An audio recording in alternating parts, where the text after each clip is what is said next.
Aujourd'hui, nous allons parler des doshas, chapitre essentiel pour bien comprendre l'Ayurveda, comprendre la vie, vous comprendre. En Ayurveda, on considère qu'il y a trois types de personnes, trois doshas, d'un point de vue constitution physique, métabolique et psychologique. Ces trois doshas sont les Vata, les Pitta et les Kapha. Comme en Ayurveda, on aime relier l'être humain au macrocosme, à l'univers qui l'entoure, on va relier ces doshas aux 5 éléments, c'est-à-dire l'air, l'éther ou l'espace, le feu, l'eau et la terre. Alors bien sûr, nous avons tous en nous ces 5 éléments sans quoi on ne pourrait vivre, mais dans des proportions différentes. Et on considère que chaque personne ou chaque dosha a 2 éléments prédominants. Vata va être l'air et l'éther, Pitta, l'eau et le feu, et Kapha, l'eau et la terre. Chaque dosha a donc ses caractéristiques qui sont liées à ces 2 éléments prédominants. Dosha Vata, l'air et l'éther. Imaginez le vent. C'est froid, c'est sec, c'est léger, c'est subtil, c'est changeant, c'est érodant. Imaginez l'espace, c'est plutôt sombre et creux. Vata, dans le corps, est responsable de tout ce qui est transport, circulation et évacuation des déchets. Son siège se trouve au niveau du côlon. Les personnes de constitution physique Vata auront une ossature très fine, une tendance à être mince, même maigre et à ne pas prendre du poids. Tout est fin en eux, donc leur ossature, leurs cheveux. D'un point de vue caractère, les Vatas seront des personnes enthousiastes, curieuses, plutôt artistiques, créatives, attirées par toutes les questions philosophiques et les questions humaines. Dans l'excès, les personnes Vata seront très anxieuses, nerveuses et peu ancrées.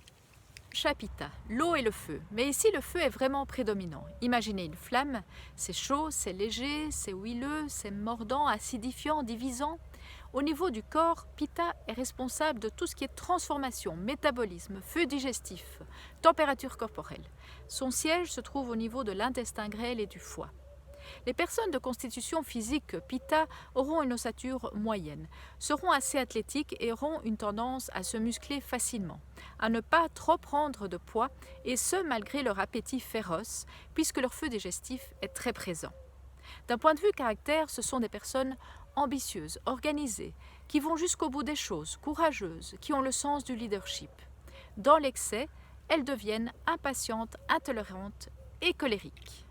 Dosha Kapha, l'eau et la terre. Imaginez la terre glaise, c'est lourd, c'est froid, c'est humide, c'est gluant, c'est lent, c'est léthargique. Kapha, au niveau du corps, est responsable de tout ce qui est protection, structure, liant, muqueuse. Son siège se trouve au niveau des poumons. Les personnes de constitution Kapha auront une ossature plutôt massive, une tendance à grossir, et ce malgré leur faible appétit, puisque leur feu digestif l'est également. Ce sont des personnes qui ont un visage plutôt rond, de grands yeux doux, d'une chevelure épaisse et ondulée. D'un point de vue caractère, les Kaphas sont bienveillants, réfléchis, tournés vers les autres, loyaux.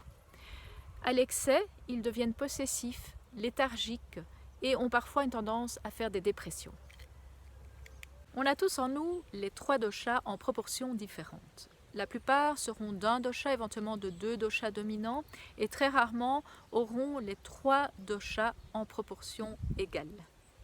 Pour comprendre quel est votre dosha, il est essentiel de faire la différence entre ce qu'on appelle le prakriti et le vikruti.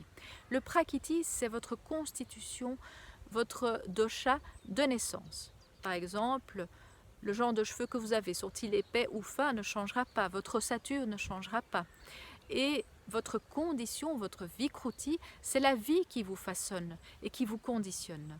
Et donc, la manière dont vous vous alimentez, la manière dont vous vivez les émotions, la quantité de stress ou éventuellement d'émotions que vous aurez traversées, tout ça, eh bien, vous conditionnera vers un état doshique qui n'est peut-être pas celui de votre naissance. Donc quand vous essayez de comprendre votre dosha, il est important de d'abord comprendre qu'est-ce que vous êtes pour le moment, à l'instant présent, dans quelles conditions doshiques êtes-vous.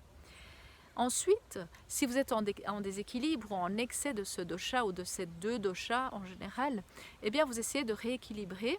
Après seulement, vous essayez de revoir, tiens, depuis la naissance, quelle est ma condition physique, quel est mon psychologique, qui suis-je moi. Mais vous ne pouvez pas le faire tant que vous n'aurez pas évacué ce brouillard de conditions doshiques.